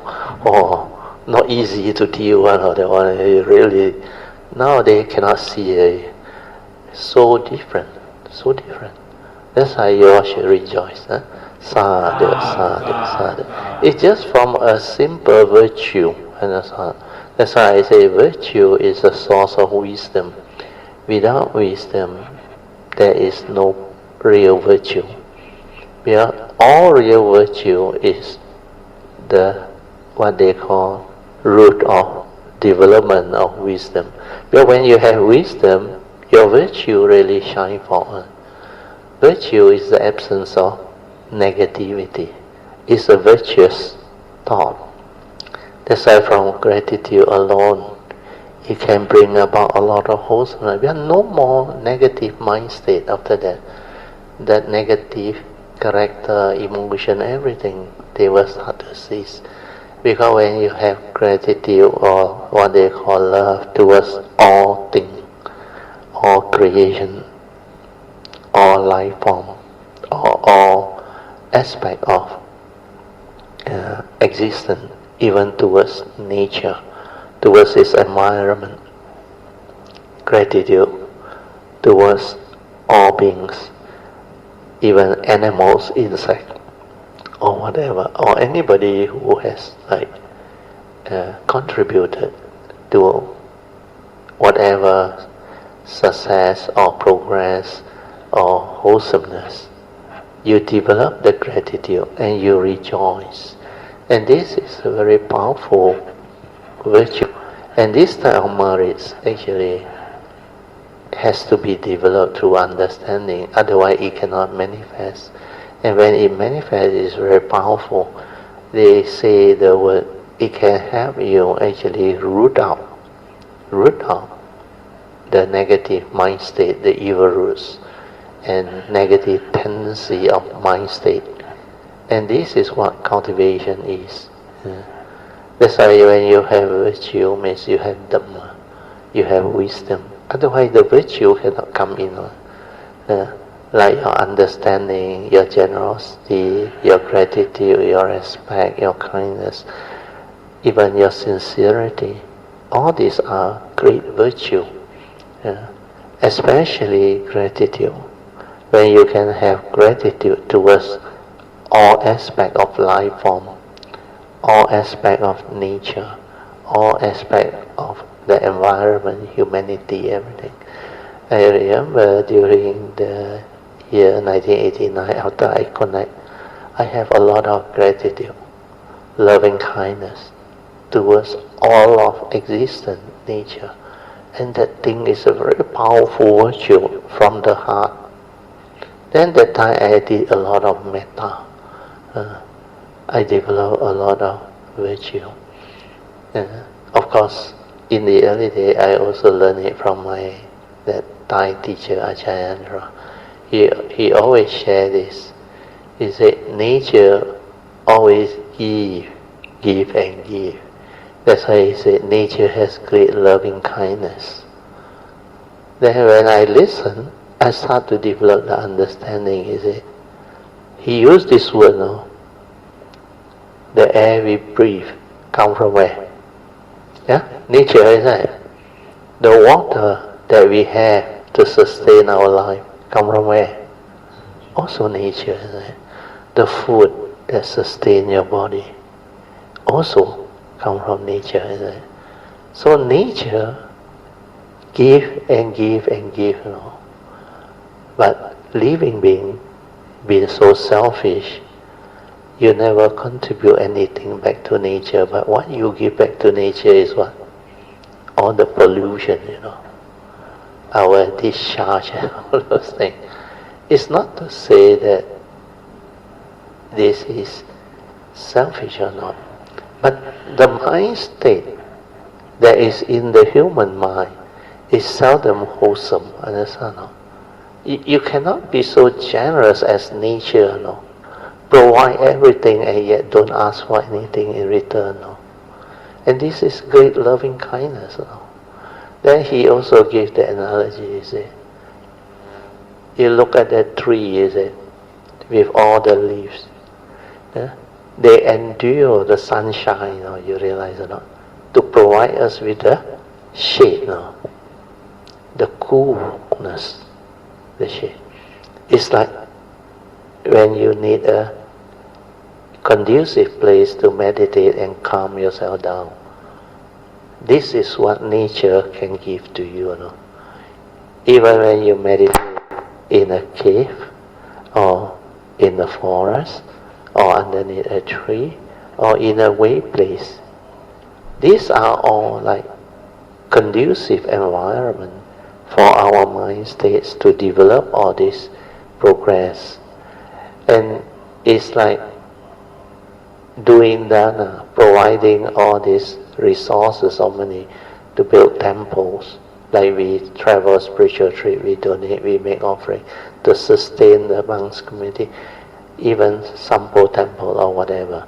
All these are great wholesomeness, virtue. That's why whatever you do, you may not realize. Even our Kayamita activity, you realize or not? Padmasuri every time have to organize. These are very wholesome, understand?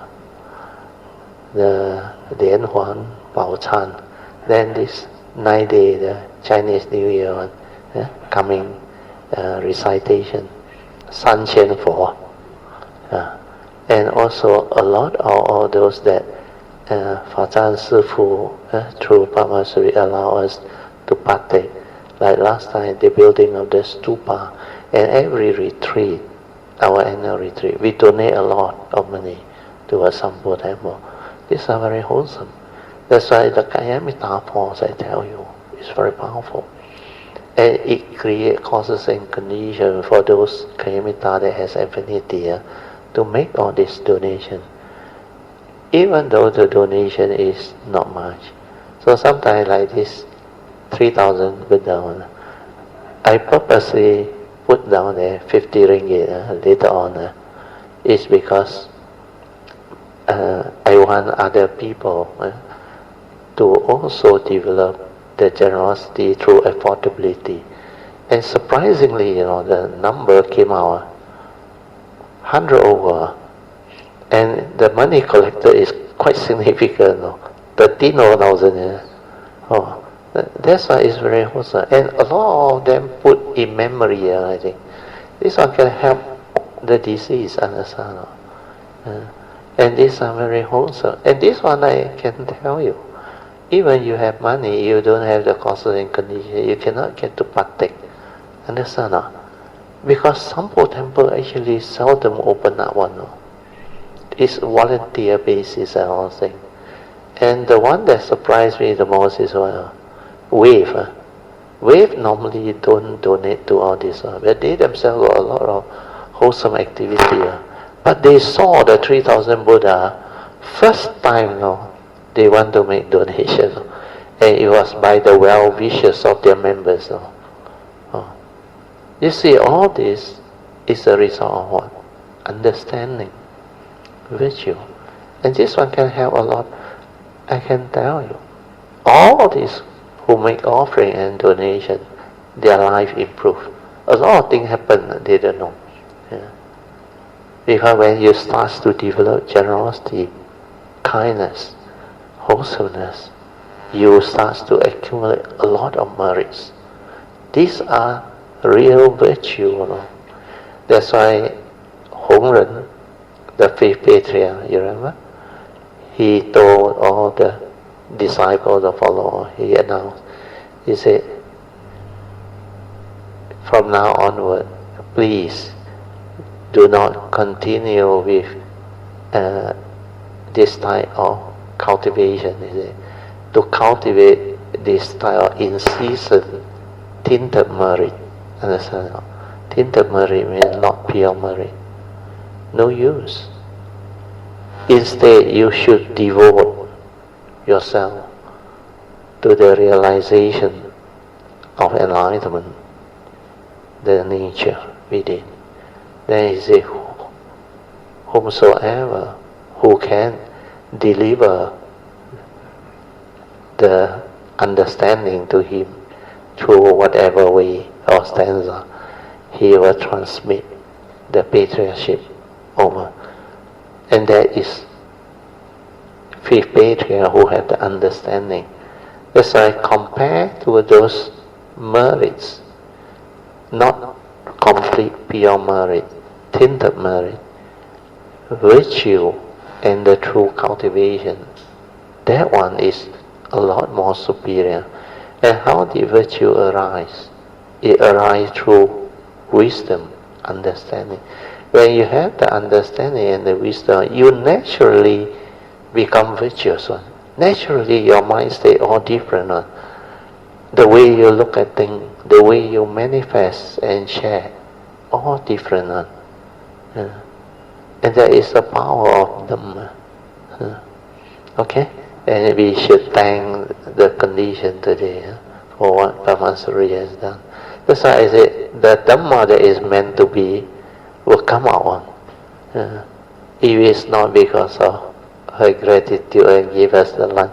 And this lunch, I tell you, it has deep, profound meaning because of the sincerity, the understanding, the kindness. And what he invited are virtuous people, cultivator of the way, of course, include Kayamita. And he also has a lot of merits by helping to organize all this. The last few years started to, last time helped to organize the annual retreat. Now, most of the annual retreat, she, together with a lot of Kayamita, is helping her, and she became the main person. Of course, Hsuan also one of them. Then all the spiritual trip, I think mostly I pass it to her to handle. Where she make the request, I said no problem, because I saw the affinity and the sincerity and the kindness. That's why all this manifests on their own. And because of all this, she will develop a lot of progress and benefit. Let you continue. Sadhu, sadhu, sadhu. Brother, let me share one of my experience about this one, gratitude. Actually, Brother, I'm not the one who is very good to express myself. I do most of the thing by just doing. Just doing. So actually today very much want to express my gratitude to Brother Teo for all the guidance and all the blessings you give us, and express my gratitude to all the Kayanamitas, and especially my nearest Kayanamitas, Tiong, who has 没有条件的支持我 support me without any unconditioned supporting me in many ways. Okay, the experience is still got time. It's a morning walk with Tiong at the Subang, the lake there. So the one day there's a long train, you know, goods train passing by, very very long. I didn't count, but when the train just come by, usually it's very noisy, so you get irritated inside. But this time no, it's just like a gush of gush of gratitude, happiness inside, very big gush until your tears all come out. Because then the thing manifests is like, the society already 已经回到一个很和谐、很平安的。After the COVID closed down, not come out, and the inside here saying that may all these goods reach the needy people immediately and in a safe way. Inside it just it will manifest because of the understanding. Because when a person is heedless with negativity of mind state, they cannot have this type of manifested virtue and understanding. Most of them will complain on. Then not only that, because inside it has developed more silence, more awareness, and the Dhamma understanding and the gratitude. That's why when this manifests, everything is wholesome, everything is Dhamma. Then you will also come to realize, well, later on when you contemplate, just like what my teacher teach me how to contemplate, the gratitude towards what we are able to develop as a human being. Understand? A lot of people who don't have the understanding and the contentment, they only know how to complain. Understand? Then become unhappy and all things. You see, this passing train or whatever, sometimes it's lightning strike on. Then I realize it just come. Then the awareness is one with it. Then it receives it. And it's very beautiful. Even lightning. Most people will have fear. But when you are being tested with the understanding, there is so much joy. Where everything is wonderful existence. Understand? True emptiness is wonderful existence. So existence become wonderful means you can appreciate life. Understand?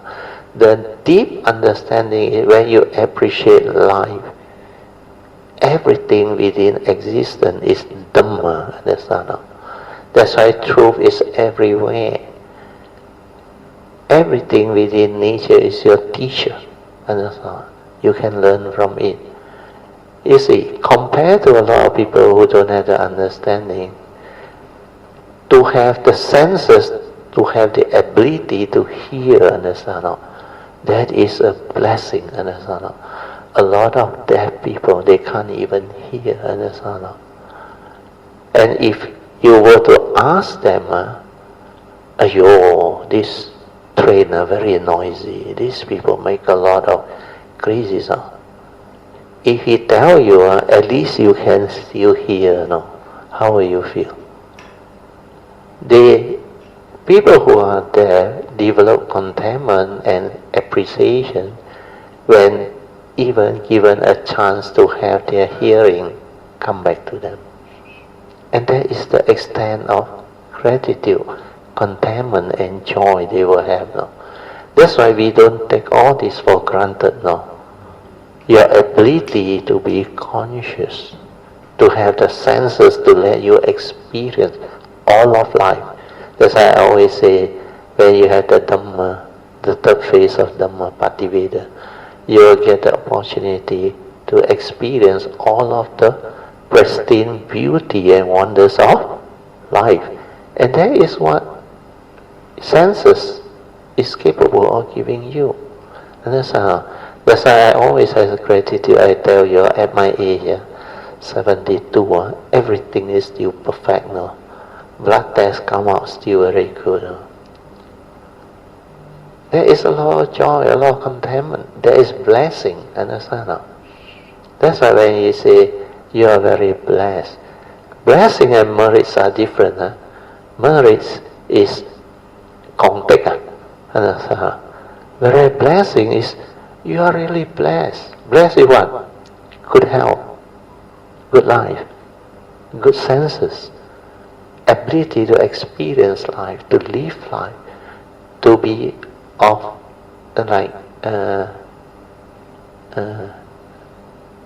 I always use the word to be a blessing to all, of mankind and nature. If you have the Dhamma, you can be a blessing to all. There's a blessing under Mangala Sutta is different from merits, if you understand what constitutes highest blessing. You can read, it's very different. Blessing and merits are very different. And blessing is very hard to combine. You must have the understanding, the Dhamma. Very good, you better continue. Okay, I think we are going to close. Actually, that train is a container train. Yeah. 60 container. Yeah. 6 container. It was so long, so it was a a very good experience. And that is the condition for you to develop the understanding and the joy, and you can witness it. That's why when you share, you also very emotional in a good way. We can feel like you express the tears, the joy, because this is what virtue is. Understand? When you have this type of virtue manifesting, it's just like some spiritual experience. When you go to certain place, if there is affinity, they will cry. Understand? But that crying is not with sorrow inside. Understand? That is with deep compassion and gratitude rising from inside. Where the inside nature know that thought, memory of this life, the brain cannot understand. That's why you will be moved to tears and all those things. And these are the things that will manifest when you cultivate correctly, beautifully. So let us rejoice. Sadhu, sadhu, sadhu. Very good. Continue a few more minutes. I think we should end. Okay. You sum up. Anyway, I feel that recently I'm not so, the emotion not so fluctuating. Yeah. Not so fluctuating. Can see very different really. Very happy. Yeah, a lot of joy. Sadhu, and we like to joke and like to smile. Yeah. No longer like last time, very moody one. Small thing. When you step on the tail, happy already. The thing irrelevant. That's why I understand when you make a lady angry, how angry they can be. The Cantonese gotta say, they chop you until sapalok. I don't know why they use the word 18 pieces. Sadhu, very good. Anything else? No, I think that's the end of my sharing for today. Let us rejoice for all the good sharing today. Sadhu, sadhu, sadhu. Okay, we better share merit, then we better end. Akasata Chubumata Deva Naga Mahindika Punyang Tang Anumoditwa Chirang Rakantu Loka Sasana Etawata Jamehi Sampadan Punya Sampadan Sabbe Deva Anumodantu Sabba Sampati Siddhya Idang menyatina hotu Sukhita hontu nyateyo Idang menyatina hotu Sukhita hontu nyateyo Idang menyatina hotu Sukhita hontu nyateyo Devo asatukalina Sasu sampati hetu cha Pito bhavatu loko Raja bhavatu dhammiko Imina punyang kamena Mame bala samagamo Satang samagamo hotu Yawa nivana patiya Sadhu, sadhu, sadhu. Okay, now you can pay respect mindfully to Lord Buddha, Kuan Yin Bodhisattva, and the Bodhisattva. Then we end. Sadhu.